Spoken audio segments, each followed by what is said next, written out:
Alors, la deuxième partie, donc, ça concerne, donc, d'abord, on peut commencer par les liens ou les images. Donc, allez, on commence par les liens pour comprendre c'est quoi les liens. Et donc, les liens, c'est ce qui nous permet d'aller d'une page à une autre. Et tout simplement, les liens, c'est les balises A.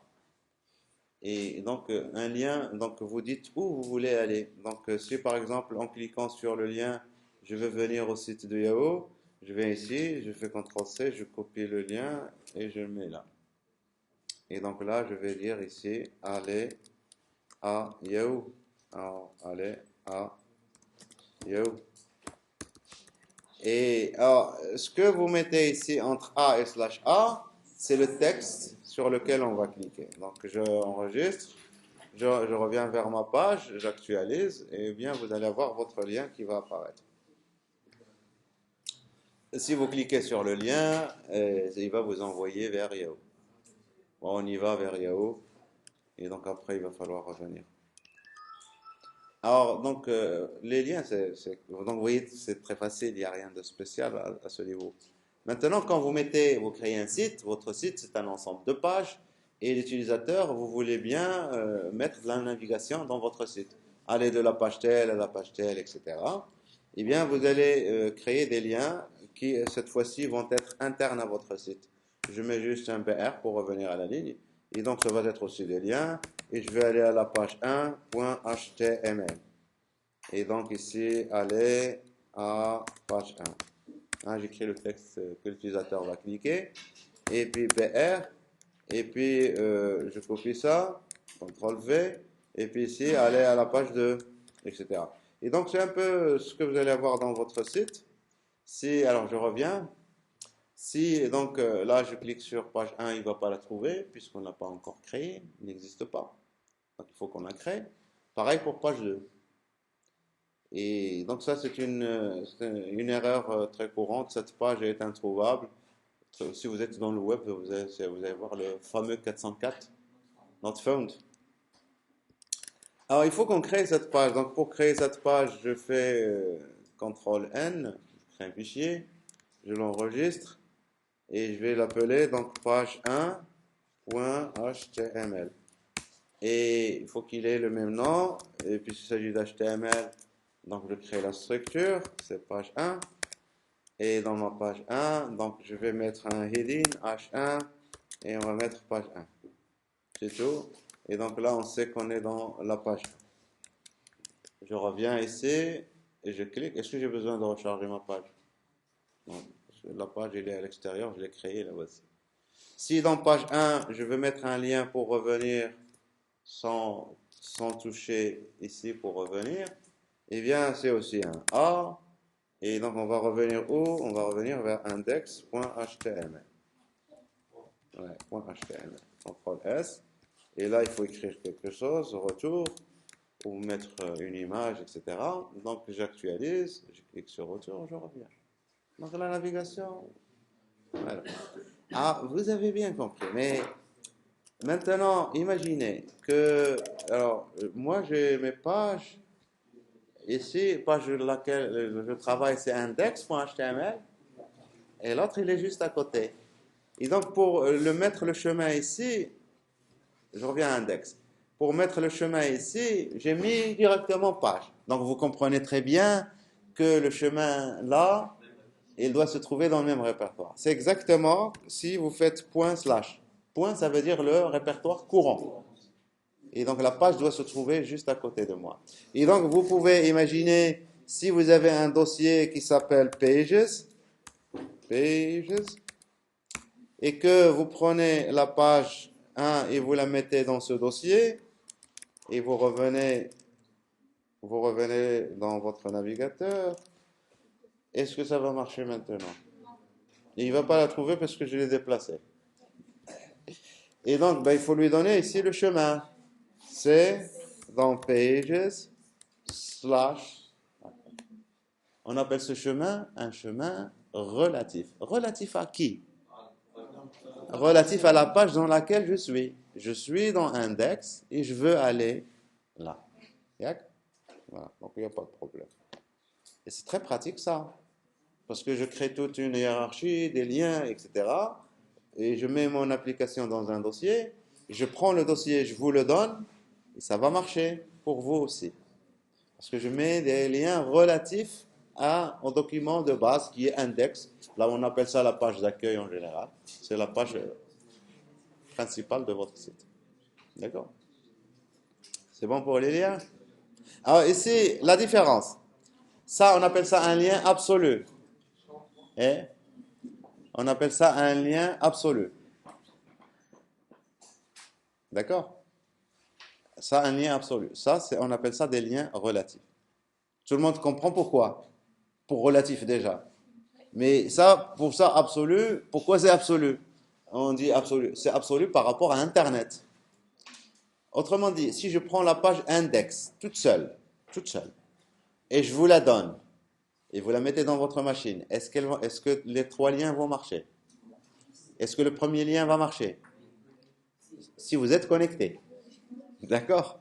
Les deux autres liens ne vont pas marcher parce que je ne vous ai pas donné les autres fichiers qu'il y a à page 1 et page 2. Vous voyez la différence entre absolu et relatif?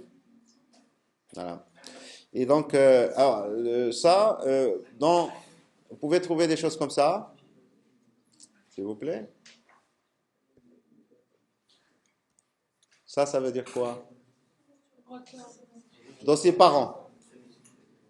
Hein? Le dossier parent ici, je ne sais pas comment il s'appelle. Je ne lui ai pas donné de nom, si. C'est HTML. HTML. Et donc, je remonte et puis je fais HTML. Je monte et puis je redescends. Est-ce que ça va marcher? Hein? D'accord? Donc, vous pouvez remonter, puis aller dans une autre branche, etc. Et parce que le système de fichiers, ils sont hiérarchiques, et chaque nœud, que ce soit un dossier ou un fichier, ne peut avoir qu'un seul parent. Donc, on s'en fout de comment il s'appelle ce parent. Il suffit de le représenter par point, point. Mais quand vous descendez, il faut dire quel est le dossier dans lequel, l'enfant, dans lequel vous voulez entrer. Voilà. Alors, donc, voilà pour les liens. Est-ce que c'est tout ce qu'il y a par rapport aux liens? Pour les liens, donc, pour nous, ils servent à naviguer. Vous êtes d'accord? Mais quand on navigue d'une page à une autre, d'une page à un site. Par exemple, ici, Yahoo, quand je vais vers Yahoo, et si je clique sur Yahoo, il m'ouvre Yahoo dans mon site, dans ma page, hein, dans mon onglet. Moi, je veux pas ça. Je veux qu'il l'ouvre dans un nouvel onglet. Et donc, alors pour ça, vous avez un attribut à connaître, ça s'appelle target. Et donc, target, vous lui donnez un mot-clé qui s'appelle blank. On se limite à ça, hein. Donc il y en a d'autres mots-clés. Blank, hein, parent, self, etc. Mais blank, ça veut dire ouvrez-moi ça dans un nouvel onglet. Si j'actualise pour recharger le lien, je clique, il ouvre ça dans un nouvel onglet. Mon site, il est toujours là. Ça va? Après ça, il y a des liens. Ouais. Non, non. Point, point, slash, point, point, slash, point, point, slash, et vous remontez. Il faut toujours mettre slash. Point, point, slash. Ça, c'est le parent. Et le parent du parent, c'est point, point, slash, et puis etc. D'accord? Alors, après ça, au niveau de la navigation, s'il vous plaît, on peut naviguer entre les pages, mais on peut naviguer dans la même page. Yak, naviguer dans la même page. Imaginez que vous avez dans votre site, vous avez juste une seule page. Et donc, vous allez avoir des sections dans votre page. Il faut s'organiser au niveau de votre page. Très souvent, pour s'organiser, alors je vais enlever encore une fois tout ça. Vous pouvez créer donc on peut utiliser des balises qui ont du sens. Section, par exemple. Et donc, les sections, vous en avez plein de sections. Et CTRL-C, CTRL-V, etc. Donc, je vais en mettre 4 sections. Et donc, pour aller à ces sections, alors ça veut dire à quoi aller à ces sections?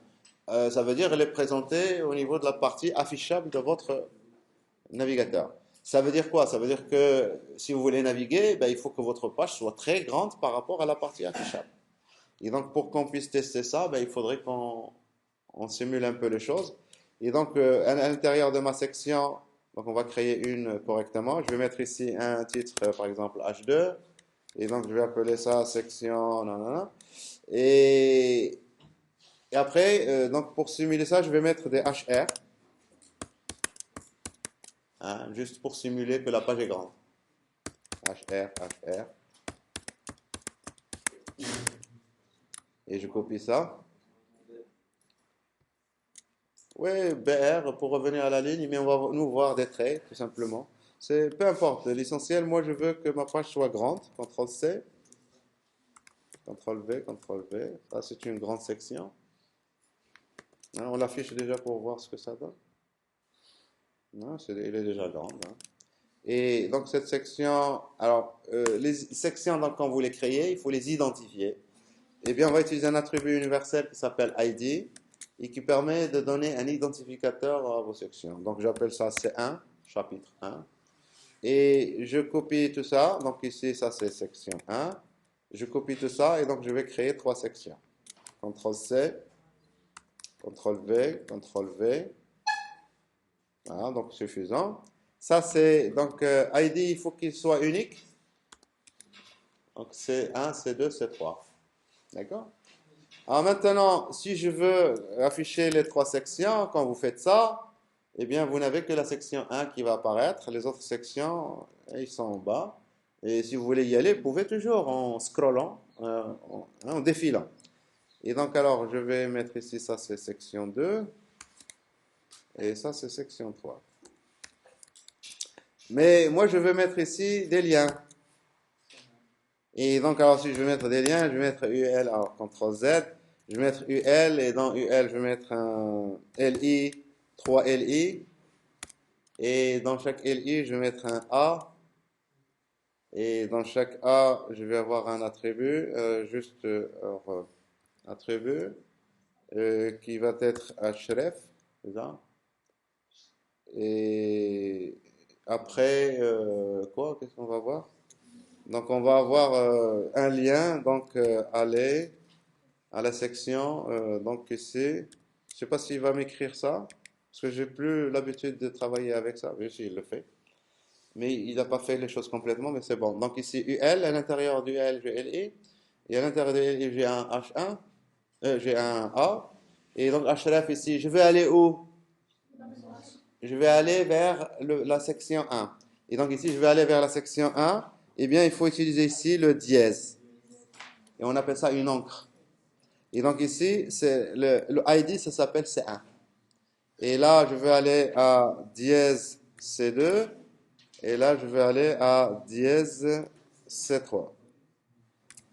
Et bien sûr, ici, section 1, aller à section 2, et là, aller à section 3. Alors, le truc que je viens de faire ici, c'est pas pour vous faire... mais, donc, HTML, écrire des fois, répéter la même chose, c'est un peu lourd. Si on fait du HTML, donc il y a des outils, on appelle ça emmet, et vous voyez quand on fait supérieur, machin, et donc on peut très rapidement créer, générer du code HTML. Comme au début, quand je créais ce document, j'écrivais tout simplement HTML, contrôle espace, et ça me générait la structure de la page. Et donc les éditeurs, ils nous aident pour aller plus vite. Il suffit de comprendre ce qu'on veut faire. Alors voilà, donc ici, si je teste ça, j'actualise, je vais avoir des liens en haut. Et là, je viens, vous voyez ici, section 1. Il faudrait qu'on mette un truc pour revenir en haut. Section 2. Et là, section 3. Et donc, on appelle ça des encres. Les encres, ils sont caractérisés par dièse. Je suis dans la page index HTML à la position C3. Et donc, il faut chercher un ID C3. Alors, ici, imaginez, je suis dans la page ici, la page 1. Et je veux aller à la section 3 de index. Je fais quoi? Donc, on va aller dans index.html, pardon, dièse C3, direct. Je lui dis d'aller à la page et aller à la position dans la page. CTRL S. Alors, c'est pas ici, donc il faut que j'y aille manuellement parce que j'ai pas le lien. Et donc, c'est page 1.html. Et donc, si je clique sur ce lien en retour, il va m'emmener directement à la section 3. Donc, voilà pour les liens. Y a-t-il des questions pour les liens? Rien de spécial. Alors, après les liens, qu'est-ce qu'on a? Les images. Et les images, Dieu sait que c'est quelque chose de fondamental au niveau du HTML. Enfin, au niveau des pages web, pas du HTML. Des pages web, sans images, ça va être. Hein, il faut d'abord mettre une image pour attirer l'attention et après mettre un petit texte pour que les gens puissent le lire. Si vous mettez juste du texte, c'est rare, on va le lire. Les images, c'est une accroche hein, qui permet d'attirer l'attention. Alors, pour créer des images, c'est IMG.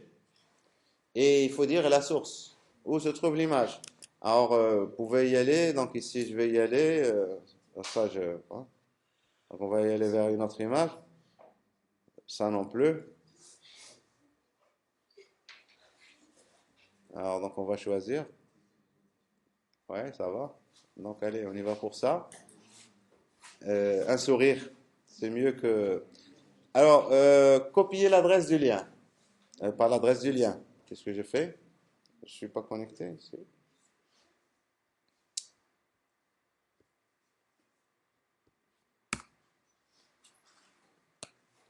Web inaccessible. Et pourtant, moi, je veux avoir le web. Et ici, il paraît que je suis connecté.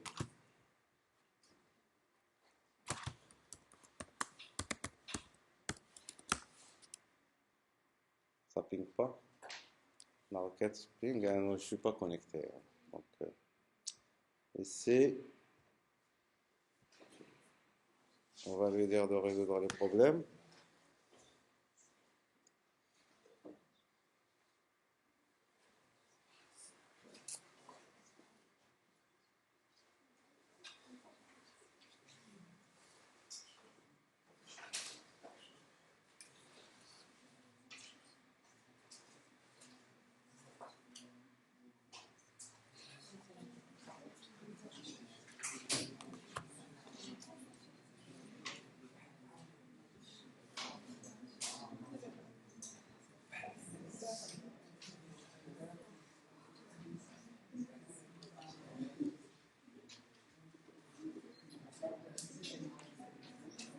Résume. Alors, on revient donc dans notre site Yahoo. On va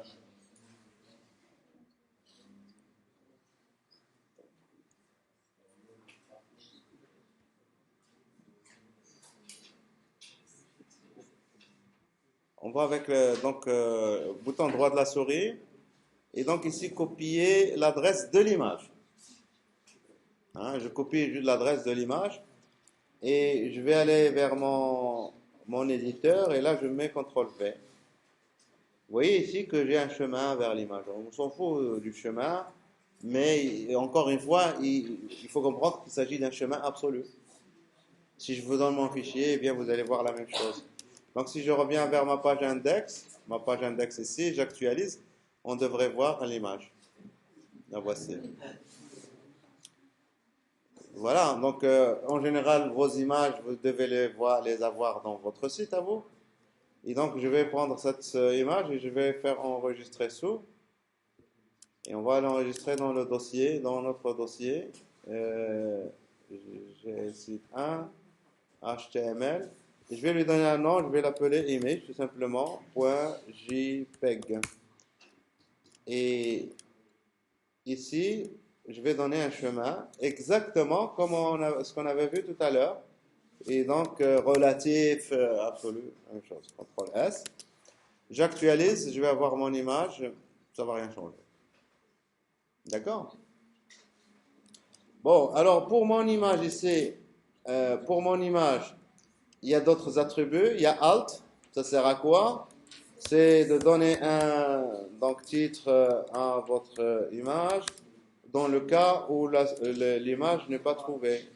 Donc, je contrôle S. Là, j'ai modifié le nom du fichier. Il ne va pas trouver, et donc, vous voyez, titre à votre image. Si l'image n'est pas trouvée, vous mettez un texte alternatif. Alt, ça, alternatif. D'accord? Et puis, alors, il faut savoir que les images, ils sont indexées aussi. Quand vous pouvez faire des recherches dans Google sur les images. Mais comment il fait Google pour indexer vos images? Est-ce qu'il va indexer, vous mettez votre photo et il va savoir que c'est vous? Hein? Et donc, c'est les métadonnées.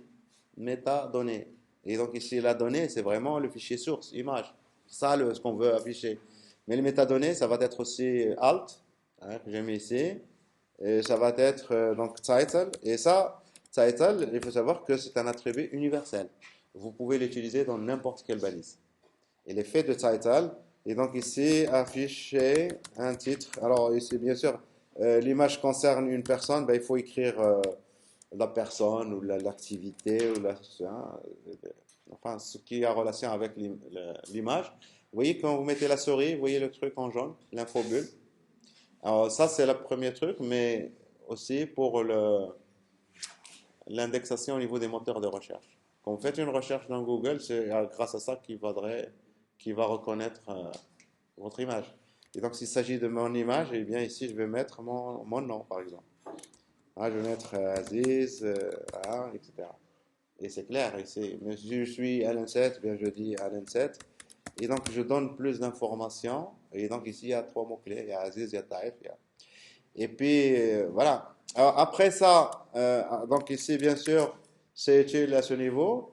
Mais comme je vous ai dit, title, c'est universel. Vous mettez ça pour un tableau, vous mettez ça pour un paragraphe, n'importe quelle balise, vous pouvez lui donner title. Et ça aura le même effet. Le même effet au niveau visuel, vous aurez l'infobulle, mais aussi au niveau de l'indexation, ça peut ajouter de l'information au niveau de cette balise. D'accord, métadonnées. Alors après, donc après ça, title et alt, je les enlève. Vous allez vouloir peut-être modifier la taille de votre image. Et comme on avait fait tout à l'heure pour les tableaux, vous pouvez être tenté de faire quelque chose comme ça. Là, il est très large, je veux que ce soit un peu moins large. C'est bien ça aussi. Mais il faut savoir que c'est bête de faire des choses comme ça. Pourquoi? Parce que votre image sur le serveur, elle est grande comme ça. Et donc, il a une taille plus grande. Vous la chargez, vous consommez les ressources réseau, hein? Vous dérangez le serveur, vous dérangez le navigateur, et vous attendez en plus. Et quand elle arrive sur le navigateur, il doit faire encore un effort pour la réduire. Et c'est un traitement tout ça. Et donc, quand vous utilisez des images dans le web, toujours, il faudrait les envoyer dans la taille de leur utilisation. C'est le meilleur qu'il faut faire. Je les envoie dans la taille de leur utilisation. Pour vous montrer ça, je reviens sur le site de Yahoo. Et on va, donc ici, on est dans l'inspecteur. Je vais mettre ça en bas et vous pouvez aller voir les sources de cette page. Et parmi les sources, vous allez dans Frame en haut et vous pouvez aller voir Images, toutes les images qui sont utilisées dans le site. Si vous parcourez ces images, alors j'agrandis un peu ça. Si vous parcourez ces images-là, pour les parcourir avec les flèches, vous voyez ici, j'y vais. Donc, vous voyez combien d'images sont utilisées dans le site de Yahoo. Dans la page, pas de le site, dans la page qu'on a chargée. Eh bien, toutes ces images sont chargées. Mais vous remarquez qu'il y a des petites images et on va retrouver les mêmes qui sont à des dimensions plus grandes. Juste, donc je passe en revue. J'espère qu'on va tomber juste sur de bonnes images. Voilà, donc ça, je pense qu'on va trouver ça en plus petit, peut-être. Il y a même des choses qu'on ne voit pas. Vous voyez ça, c'est une image ça. Et il a une dimension de 1 pixel fois 1 pixel. Donc on peut se demander, mais à quoi va servir cette image? Voilà, donc ça c'est clair ici. C'est bon? Vous voyez les deux versions? Petite, grande. Alors la petite, on va l'utiliser ici, en bas, ici. Ah, oh, oh, oh. La petite, on va l'utiliser ici. Et la grande, peut-être ici. Et peut-être qu'il y a une troisième version qui est plus grande si on veut aller voir l'image. Alors pourquoi on fait ça? Premièrement, pour ne pas déranger le navigateur à faire des traitements. Deuxièmement, parce que moi, quand je charge ma page, je vais utiliser juste les vignettes, les petites. Et si l'utilisateur navigue vers l'endroit où on va utiliser cette image, eh bien, c'est à ce moment-là qu'on va aller peut-être chercher cette image. Si l'utilisateur a besoin, en général, s'il clique sur un lien ou un truc, pour charger cette image. Et alors, donc ici, il faut jamais modifier la taille des images. Alors, si vous faites ça, vous pouvez aussi faire ça. Mon image, elle est petite. Alors, si je reviens à ma page ici, et vous voyez, j'ai mis 800, mais j'aurais pu mettre 1000, CTRL S, et j'agrandis. C'est pareil encore une fois. Vous pouvez dire, est-ce que je gagne quelque chose ici? Vous chargez une petite image, et quand elle arrive, vous l'agrandissez. Hein, vous les gagnez sur tous les coups. C'est impossible. Donc, vous chargez une petite image, c'est vrai, c'est léger, elle est légère. Quand elle arrive sur le client, sur le navigateur, on va l'afficher et donc on va l'agrandir. Si vous l'agrandissez, le nombre d'informations qu'il y a dedans, il ne va pas changer. Vous ne pouvez pas l'améliorer. Et donc le navigateur, il va faire des efforts pour vous faire le resizing, le redimensionnement. Et il va interpoler, etc. Mais vous n'allez pas gagner grand-chose. Donc, règle générale, ce que je viens de vous dire, quand vous envoyez une image, utilisez-la dans sa taille réelle. Essayez autant que possible de l'utiliser dans sa taille réelle. Si j'ai besoin de deux tailles différentes, j'envoie les deux tailles différentes. Voilà, donc, y a-t-il des questions par rapport aux images? Et si j'écris ici du texte, juste à côté, texte, il va apparaître où mon texte?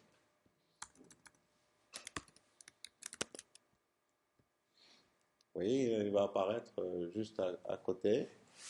Et donc, il faut savoir que le flux de l'affichage, quand vous utilisez des images, donc là j'ai mis 200, mais j'aurais pu mettre 20, et donc écrire du texte, et puis début, espace image, espace texte, etc. Et donc, vous pouvez mettre une image dans le cours de texte. D'accord?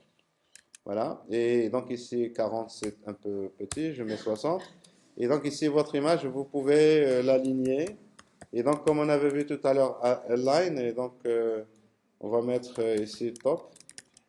Je ne sais plus, donc j'utilise jamais ça. Hein. Et donc, je mets alors, middle. Je mets rien, déjà, pour voir ce que ça donne. Vous voyez que c'est aligné sur la même. Et donc, je mets middle. Voilà, etc. Et top. Donc, c'est ce que j'avais fait au début. CTRL S. Et donc, on peut aligner l'image, surtout quand vous l'avez comme ça au niveau du texte. Mais c'est déconseillé d'avoir des images comme ça. Enfin, voilà donc pour les images. Y a-t-il des questions par rapport à ça? Non.